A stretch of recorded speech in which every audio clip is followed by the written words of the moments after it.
Retro.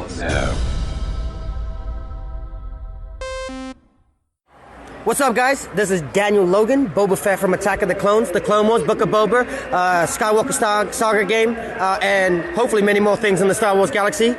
You are listening to Jay and Dennis on Podcast Stardust. Yep, this is the way I've spoken.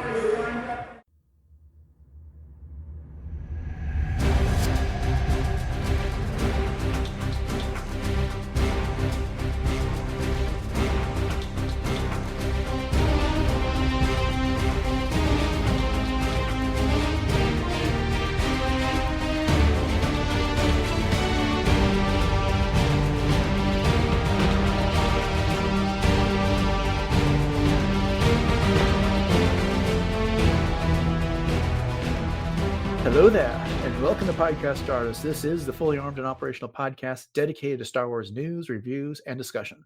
I'm Dennis Keithley. And I'm Jay Krebs. And we are going to get this week started with a look at LEGO Star Wars Rebuild the Galaxy's Pieces of the Past Part 2. But before we start assembling bricks, Jay, remind everybody where we can be found on social media.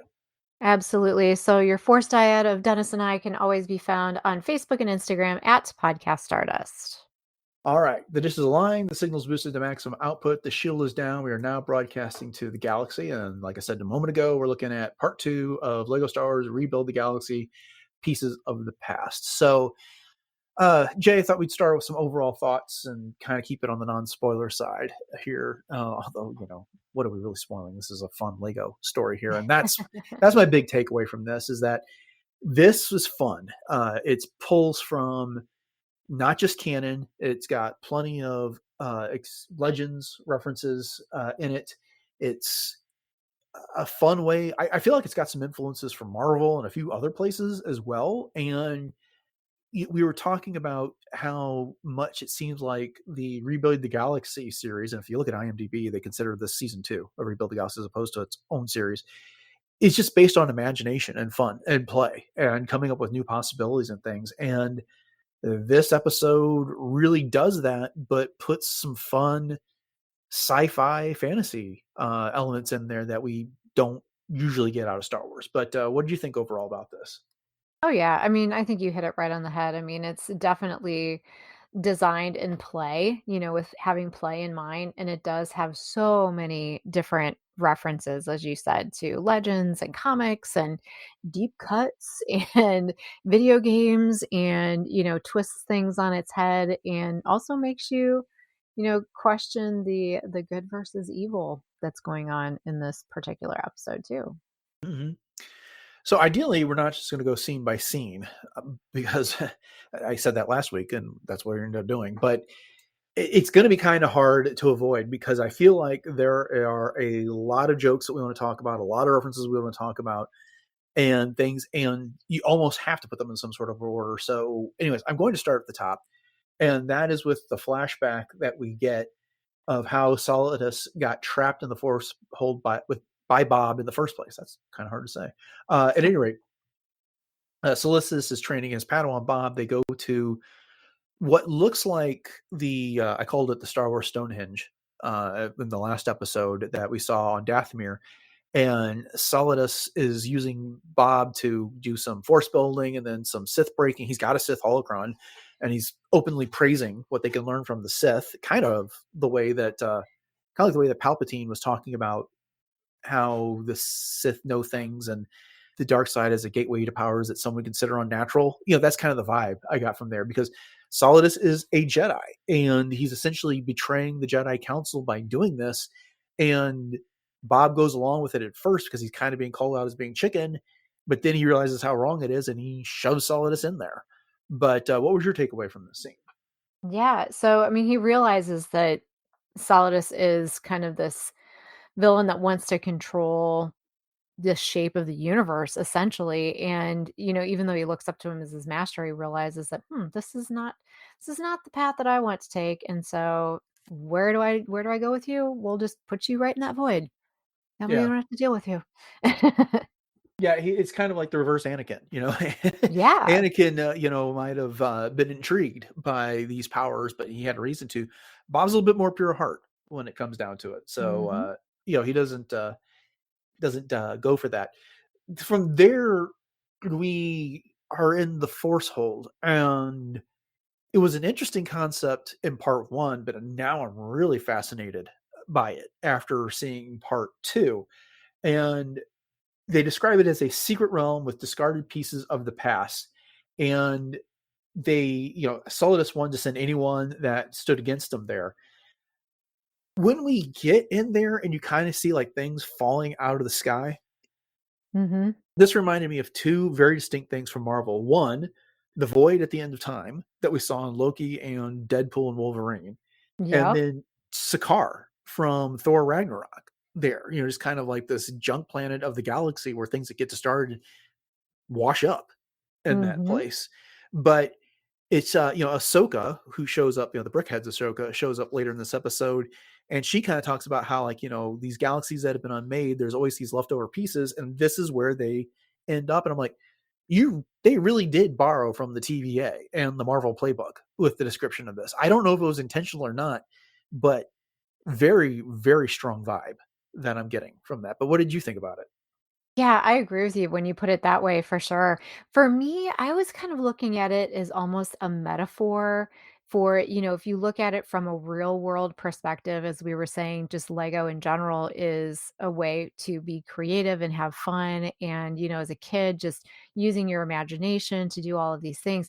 So I kind of wondered if this void or, the pieces of the past actually referred to other play sets that maybe you've owned before, and you know how you take pieces of this playset and pieces of that playset and you put them together that don't normally were marketed together or whatever, but yet some things get lost, and so you end up morphing things together and crossing over things, making mashups, having discards here and there and everywhere. So I think it was kind of, I don't know, kind of that visual metaphor for, the things that end up in your garage. And maybe Solidus is kind of, the keeper of the garage kind of thing, or the attic. Yeah, I think you're right there. I think that's incredibly accurate there. I had a similar thought when Ahsoka was talking about, these leftover pieces from various, galaxies that came before. That made a lot of sense. And if I'm going to be cynical here, it was kind of like a way to promote certain other type of Lego sets Oh that yeah. come down to, and we'll get to as we get there. But yeah, I mean, I think there's something to it. Yes, I know exactly what you're saying. You buy a very cool Lego set, you put it together, and then later you decide to try and make something out of it. Well, then you lose some pieces in the process. Well, then you can't rebuild the set, so you got the leftover pieces, and they just become part of your big box of Legos that you free build Hmm. with. I Hmm. remember doing that countless times as a kid, and you got all the minifigures that you import into something else, or you take a minifigure from a different type of set and use it with this one. All works in that regard. But anyways, we'll be touching on the force hold a little bit more as we go. We get a better look at Solitus's ship, which is called the Oblivion Runner, which I thought was a really cool name. That is a Uh, very cool name. K2SO is serving as his lieutenant there. Kind of some fun little nods to other Star Wars there about how in other versions of this galaxy, you've been programmed to be your hero, but fortunately, we don't have that problem here. And K2SO nods in agreement. Yeah, that's right, Master. It's Alan Tudyk that's doing the voice. I can't help but get the vibe that K2SO is going to turn on Solidus there. This seems to be like some big foreshadowing here by saying, this has happened in other galaxies, but it hasn't happened here. Wink, wink. And, the other thing is, he's been reprogrammed to be a hero. This is kind of like Solidus is embracing being a villain in this situation. He knows he's a villain, and it's a little bit, it's bordering on the edge of mustache twirling in that regard. But anyways, that's my takeaway. Willing to be wrong, but what do you think?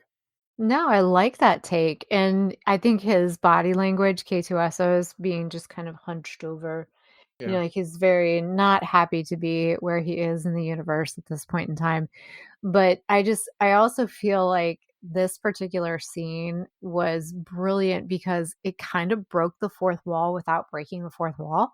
You Mm-hmm. know what I mean? And so I just thought that that was a really clever way to, explain, "Oh, yeah, and in another universe, you would be like this, but you're not. Aren't you glad?" Yeah. I also just wanted to shout out the Oblivion Runner for its build. When we saw it come through the Force Hold and at the end of part one, it looked like just a Trade Federation battleship that had been painted black. It is so much more than that. It's part Trade Federation battleship. It's got the back of the Tantive 4, so blockade runner on the back of it. And then where the two arms of the blockade or the battleship meet, they're actually AT-AT cockpits there. Mm. So again, Love talk that. about fun mashups. That was pretty clever. Yes, indeed. Very cool. Well, then we get the return of Maul, who did appear in the first season of Rebuild the Galaxy, voiced by Sam Witwer. And he is now the Baron Administrator of Snow City, which looks like they basically put Cloud City on Hoth. Yes. And his sidekick is Queel, who's being voiced by D. Bradley Baker this time around. Maul's just fun here, you know. It's Snow Fabulous. It's no he talks in the tune of Duel of Fates when he's talking about the planet. Of course, nothing can go wrong. Just as the Oblivion Runner shows up and sucks him off into the Force Hold. Yes, and Sam Witwer always does such a great job of bringing Maul to life, no matter whether he is the Maul that we know and love from the Clone Wars or Rebels, and Yeah, here. yeah. Just incredible. I also kind of like the droid tanks that had snowplows on the front of them that Oh, were running yes. around down below. That was a nice touch. I've spoken. So yeah, Quill. They did work in an awful lot of lines from famous lines from Yes, various things, and that was of course one of them. And we would have been disappointed if Quill was there and he didn't say I had spoken. So, exactly. but getting back to Sig and Dev, they wake up inside the Force Hold and immediately run into Jackson, who we talked a little bit about several news episodes ago when they revealed that he was going to be in there, and he gives his line about being a real deep cut, which was a nice touch. And then we get back to Bob and Yessie as they're leaving Dathomir, and Yessie's mildly panicking because she can't reach anyone in the Alliance, and she names off a bunch of people, including Leia and Mara. Yeah, I as in double Jade? checked on Wikipedia if there was any other Maras, and I couldn't find them. But they did have an entry for Mara that ties directly to this, which mentions that StarWars.com confirmed that that is a reference to Mara Jade. Oh, okay, so it is. Yes. Wow. So I don't know if she's going to show up in parts 3 or part 4. Frankly, if she doesn't, I'll be disappointed since you name dropped her here. But Mhm. yeah, again, we started this episode by talking about some of the callbacks to legends and the like, and Jackson's one of those, but he has kind of made his way into the current Star Wars universe as of late, which take that for what it's worth. If you like it, great. But Mara is quite the reference, a very popular reference, I would think. Yeah, indeed. And I was at the kind of skipping towards the end here when they do get to Cantobite and they were looking for all of the Jedi that were there. I was looking in the background to see if I could see her in there somehow. Oh yeah, yeah. But No, I everything was was so keeping fast. yeah, I was keeping an eye out for her as well, but did not see her here. But it's funny. The other thing that goes on in that scene is that the Sith that they captured in part 1 are still in that holding cell that the Sith, in fact, designed for Jedi, and they're trying to act reformed. But Darth Rose Tico is like, I do not want to do that on a Smash thing, and Darth Ray is like, you'll blow our plan. So again, more foreshadowing And from then there's just Kit Fisto, just happy as all get yeah, out, always. indeed. I think he generally thinks he's reformed, but we'll see.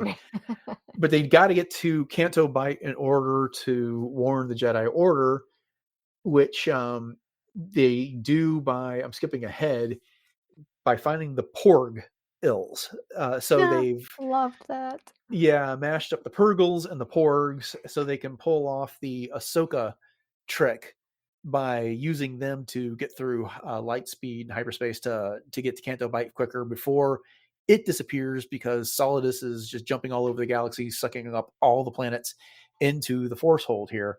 Fun little scene. I like the mashup between the Porgal and the Purgles there, but what'd you think about it? Oh, yeah, I think that was my favorite mashup was the Poor Girls because that was very unexpected, but it worked. It was Yeah, so good. Yeah. I also just got to call out, I think it's smart of them that for like the close-up shots, we get the full scale model of the Dark Falcon. But for things like that, they use a mini model of the Dark Falcon to so they can go into the Porgil's mouth, which Mm-hmm. you know it reminds me of the scale of like the little sets you get when you buy the advent calendar and you get to build those things. So Oh, okay. Yeah, that makes sense. I mhm. like it. So back in the Force Hold, Chewbacca shows up, and this is after Jackson is trying to lead them to the village, and he's not particularly friendly. He's out to get them. As an aside, this Chewbacca is based off of a set that Lego put out. It is one of their UCF sets, the master builds, and it was 2,319 pieces. It is a retired set that you can currently get from other websites from anywhere from $230 to $270. So if you're interested in that. So last week we had the Death Star, which is that cross section, and they just announced that they're having that $1,000 Death Star set, which is similar to what we saw there. This week they show this Chewbacca. Now that again, it is a retired product, so it's not like you can find it easily, but it is out there. Similarly, when Brickhead Ahsoka shows up here to kind of fight him off, this is also a retired product at this point. It's 164. The Ahsoka model is 164 pieces. You can still find it online for $12 to $20. It's not that rare right now, but just I don't know what to make of that. It is a fun way to incorporate these other type of models, as you were saying earlier, into this episode. And the Force Hold is the place where that they can make that happen, because it wouldn't make much sense for them to show up in the rebuilt galaxy that Sig and Dev just came from. But Right. anything's possible in the Force Hold. I mean, here we are applying all this logic after we were just praising this for its imagination and creativity and stuff like that. But yeah, I mean, what'd you think about the Chewbacca model and Brookhead's Ahsoka? Well, I didn't even know that the Chewbacca was a real set until just now. So that's pretty cool piece of information there. Piece, ha ha ha. But no, I think you're right. It makes total sense that they would show up in, this like pieces of the past kind of way, because it doesn't make sense that they would be in the current type of galaxy, so to speak. And I think that there's also other sets that are in here. You're talking about things that are kind of serving as more of an advertisement than anything else. I mean, is the speeder that Dev builds, I mean, is that available as a set too, I'm assuming? Yeah, but that's part of the same scale of everything that's going on. I mean, there's Uh-huh. we see LAAT gunships, we see the we see TIE interceptors, which was in the last episode there. But to me, it's just like, again, with the cross section of the Death Star, especially with the big announcement that set's coming out, we see in part one, and then something that is so identifiable, as that Chewbacca set to a particular set, to a particular model, and the same with the Brickheads Ahsoka. I mean, they didn't make up Brickheads for this. Brickheads was a lot; it still is. There's plenty of models that have not been retired. It was just it's just glaring to me. And I'm not necessarily saying it's bad, but Mhm. again, these are two sets that are retired. And I'm like, Yeah, yeah. why would you do Pieces that? of the If you, past, you well, know? yeah, I get that. But the bigger point is that when Ashley Eckstein showed up at Celebration with one of those models, I got to think thousands of people would have wanted it. It probably still do. And now that they're seeing it in this episode, I can imagine only more are going to want it here. So, anyways, just I'm just a little surprised that there aren't like more set tie-ins for Yeah. all this. But Yeah, I wouldn't be surprised if they pull some of this stuff out of retirement, because mhm, it would make sense that they would do that, because like you said, this is building, pardon the pun, building some interest in perhaps having those once yeah, again. yeah. The other thing that stood out to me is like every time we saw Ahsoka, and she's kind of talking about where she came from and what's going on, and then we also get it a little bit with the Porgils, is the use of the music from Ahsoka that Oh, Kiner yeah. wrote. We Mhm. also got Ludwig Göransson's music from The Mandalorian when we had The Landalorian last week here. So they're Uh-huh. really bringing in like the full catalog of music, and we've heard plenty of John Williams music as well. Yes, yes, yeah, it's a nice touch. hmm So eventually, Jackson gets Dev, Sig, and Servo with the help of Ahsoka to the last free village in the Force Hold. And Servo meets Viper, who's being voiced by Jennifer Hale, and develops a crush on this little Imperial probe droid looking thing.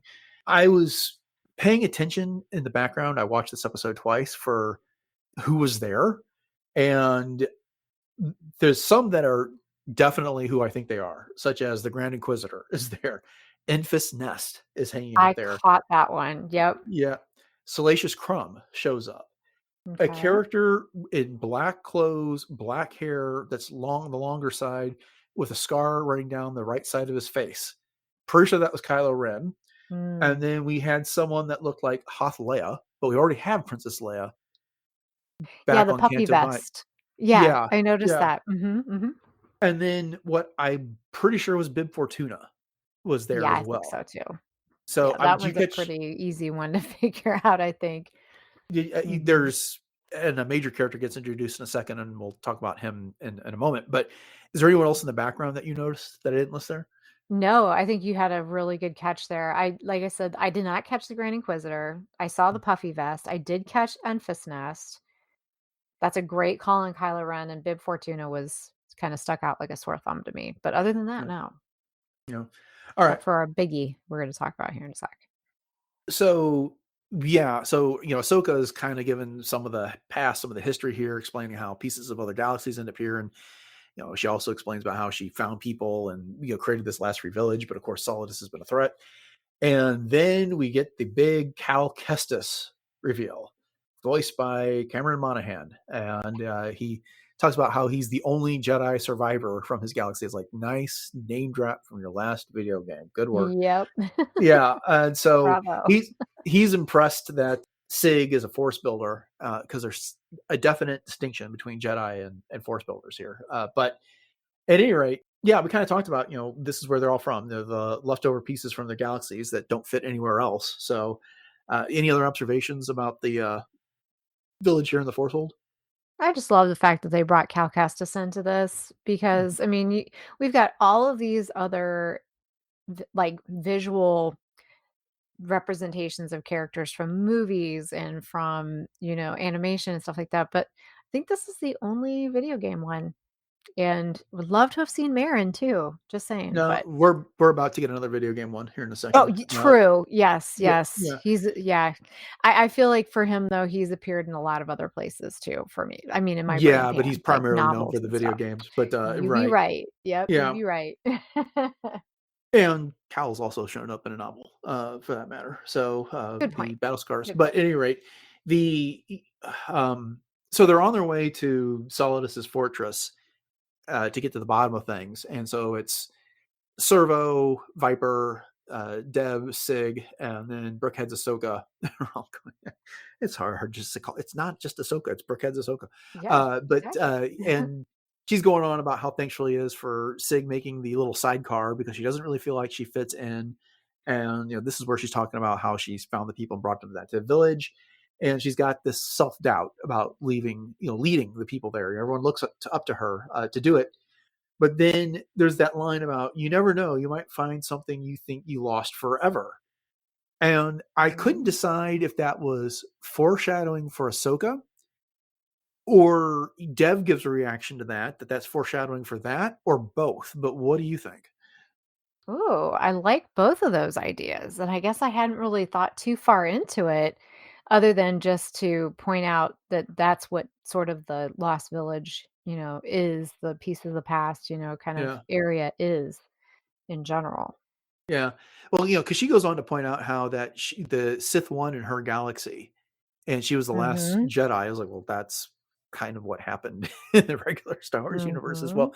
Not precisely, we all know, but still, it'd be interesting if she like learned something about Darth Vader later, or I don't know. There's a lot of different ways they could go with that here. True. Uh, but and we also get this conversation. You brought it up a little bit ago. How Dev and Sig are a dyad in the Force in this situation, which kind of leads a little. It's not discussed a lot, but it kind of makes sense that it just couldn't be necessarily anybody that was creating the power to open and close the Force hold. that Solitus needed them in order to do it. So again, we learned about dyads in the Rise of Skywalker here, and so they're bringing that in as well as a concept. But I know it's one that you're very fond of. What did you think? Yeah, I was a little shaken in some ways Uh-huh. because it was something that we were just talking about in the context of the High Republic Uh-huh. and saying how incredibly rare they are, which of course, Lego can do whatever Lego wants to do because it's not canon. But then again, I think it's just capitalizing on that idea, just simply from the Rise of Skywalker because people are familiar with it. And you have two kind of opposing sorts of skill sets, if you will, that work together for good. And Mhm. so that's exactly what Sig and Dev are doing. Yeah, yeah. Yeah, so it'll be interesting where they take that and how much further they develop it here. But so, they get to the fortress, and we get to see Sith holocron that's got Darth Ki-Adi-Mundi talking Yeah. about a power where galaxy can be turned on itself and cast into everlasting nothing. Uh, you know, uh, Jackson, I know what all these things are, but everyone should feel free to shout them out with me. I had fun with that line there. But then they find Solitus's throne, which is using kyber crystals to and then the balance of light and dark, that building and breaking that he used to get through and back to the regular Star Wars galaxy. So, again, what I liked about this is for all the praise that we give this for using its imagination, you can't take it too seriously. This episode, compared to the first one, I'm not saying that there was no thought put into part one, but there was like a whole lot of thought put into part two here Mhm. with the world building they're doing and kind of calling on the different lore, that we've referenced throughout. But I really dug this idea that they developed here. Yeah, I do too. And again, kind of going back to the whole dyad thing too, it's kind of Lego logic in a lot of ways to combine powers and unlock the next step kind of in a way. And they really stumbled upon some pretty rich territory in this particular episode for sure. Right. And then the moment we've all been waiting for since we talked about it on the news a couple weeks ago, we had Darth Revan and Darth Obi-Wan show up there. And then Obi-Wan Yeah, drops a lot of his famous lines, hello there. And of course, right. voiced by James Arnold Taylor. And of course, Darth Revan was voiced by nobody because he's Right. just not. But Not much then, of a talker. yeah, and Obi-Wan gets to whip out the "Oh, I don't think so" line, and just when they're about to be overwhelmed, Chewbacca comes to the rescue because he became friends with Servo, and Servo lets us know that Chewbacca enjoys wearing bandoliers because they are practical and stylish. So, Okay, uh, did this remind you at all of the Bumble from Rudolph the Red-Nosed Reindeer when the Bumble was so mean and rah, rah, rah, and but then the Hermie, I think his name was the little elf that wanted to be the dentist. They just found out that he just had a bad toothache, and Dude, so yeah. he was he was all ready to help them. This just I don't know, this just reminded me so much of that in That's a so good many call. ways. I hadn't thought of it, but yeah, that is a good call. I mean, for me, it was just kind of emphasizing the King Kong reference with Yeah. Chewbacca. I mean, this giant hairy beast that was pursuing them for some reason and wouldn't let the whole thing go. Especially some of the more recent King Kong movies where he's the guardian of the underworld, and here we are, the Force Hold, which is a stand-in for that underworld type of a thing. Oh, I see where So you're going, yeah. yeah, I mean, I I'm not accusing them of ripping anything off, taking inspiration from, quite possibly, Sure, in sure. all of this. And in that way, it's again kind of playing on the whole imagination angle that we've been talking about, Oh, using yeah. ideas from other sources and blending them into Pretend Star Wars. play. Yep, Yeah. that's what kids do in pretend play. Yeah. And so starting around out of time, so I'm going to skip a little bit ahead here, but we do get to Canto Bight, and we've got all the various Jedi and Luke hiding behind one of the legs of the Sandwalker. And Palpatine's admonishing Vader, not so loud, Vader, they'll hear us. And we come to find out that Greedo is popping the question to Leia. Ugh, And of course, she funny. says yes. But uh, it's it was funny in the first season, but now it's just weird. But It's what do just, you think? yeah, it just does not sit right with me. It just gives me the heebie-jeebies, Uh-huh. quite honestly. I mean, I know it's supposed to be a galaxy turned on its head, but this is a little too far for me, quite honestly. Right. And then just as Lucas saying, nothing can spoil this day. For once, nothing tragic is going to happen to the Skywalker family. Well, that's when the Oblivion Runner shows up and Solitus arrives and he starts taking them all on. We got Grievous wielding 4 blasters, but he doesn't last long before he's thrown into the Force hold. And then we have Yoda, who is not a Jedi, but more of a smuggler Love in that. this. Yeah, but he's still flipping around and then he gets thrown into the Force hold. And then we have our Jedi Council, which includes Palpatine, Vader, Jabba, Cad Bane, Jaina, Dooku, and Lobot. Uh, they go into action, and then everyone but Palpatine and Vader gets thrown into the Force hold. Palpatine gets to whip out some of his favorite lines, such as that you'll find that it's you that are mistaken about a great many things. And when he manages to get a blow in on Solitus, Soldier says, "You hurt me." Then Palpatine's response is a surprise, but a welcome one, to be To sure. be sure. Yeah. So, but anyway, so Palpatine gets sent off the Force hold, and then, but he told Vader to take his family and run, and that's when Yessie and Bob show up.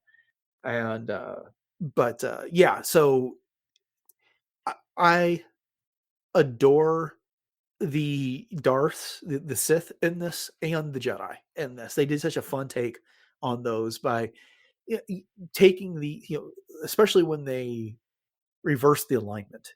Jaina was Yes. never, she's a Jedi, but she was never on the evil side when we saw her. And then of course you take Rostico and make her a Sith and like that. And then they amp up the personality to like 11 on this. Right. Right. Yeah, no, I love that. And again, not to sound like a broken record, but that's what you do when you play, and you Yeah. explore different options of things. I just love Lobot being on the Jedi Council, can I just say? Yeah.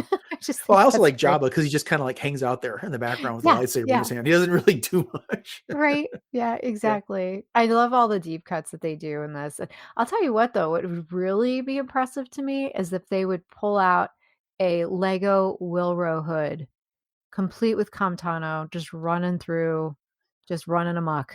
I just We'll think have that'd be to awesome. keep our eyes open for that. So, Yeah. all right. So Solitus managed to get everybody but Vader and the Skywalkers, Bob and Jesse, rescue them back in the Force hold. They managed to get the portal to work.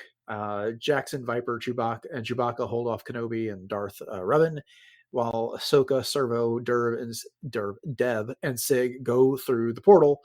And we get a nice little line that ties into the hope themes that we're all familiar with Star Wars. There's always a new hope when you need one. So that brings us to the end of the episode here. Is there anything that we haven't discussed you want to get into, or any other moments or cameos that we haven't covered yet that you want to talk about? Not really, just more of an observation. I just think about the voice actors in this, James Arnold Taylor and Ashley Eckstein and Sam Witwer, all of those that we just talked about. And what fun this must have been for them to take their characters and kind of turn them on their ear in a lot of ways.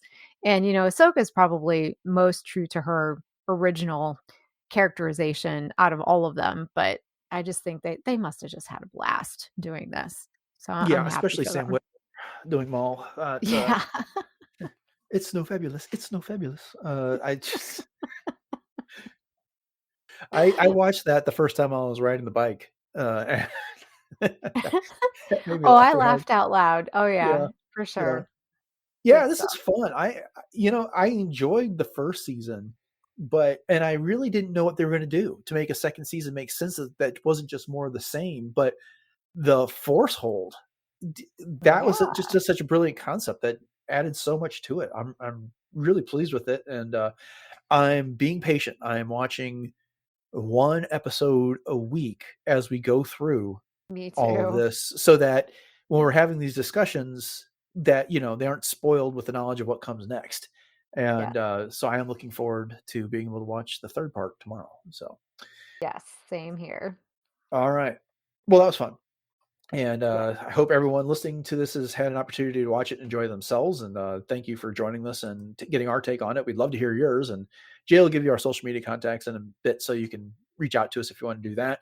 So I want to remind you, if you haven't subscribed to the show yet, we would really appreciate it if you did. That and ratings and reviews are the biggest things that help drive the algorithm to get the shows in front of more people and really drive our discussion and everything that we got going on. If you want to find more episodes beyond the 1 or 200 that you're likely to find on your podcatcher of choice, best place to catch everything we got is over at retrozap.com. The entire catalog is there, as well as a bunch of other great shows that are on the network. I know they've been busy over at Enjoy Stuff lately. Love, Death, and Robots, plus wrapped up their discussion of the most recent season of that show a little while ago. And of course, you can find, Superhero Suite has got, I think, bi-weekly episodes, but they've been busy as well. Jay, you want to go ahead and remind everybody what our social media contacts are, as well as the other places we have set up shop on the internet? Yes, so you can snap to it by following us on Facebook and Instagram at Podcast Stardust. And you can also check us out on our Pinterest boards where we have tons of ideas for everything Star Wars. And then our 2 YouTube outlets, which include the traditional YouTube as well as YouTube Music. So no videos there, just, static pictures that you can look at, but you can always leave us some reviews, interact with us there, let us know what you thought of this episode and any others as well. And if you are in need of a closet refresh or some new Podcast Artist swag, we sure would appreciate you supporting us over on TeePublic. And we have all kinds of different show logos, 7 of them to be exact, on all kinds of products from t-shirts and sweatshirts to coffee mugs, even home goods, tote bags, and all kinds of fun things. And the link to that is in our show notes. All right, upcoming on the show on Wednesday, we are getting into the High Republic finale one-shot comic from Kevin Scott. And then on Friday, we are wrapping up the week with a look at Star Wars news. With that said, thanks for listening to episode 948 of Podcast Stardust, everyone. Have a great week. And until next time, may the Force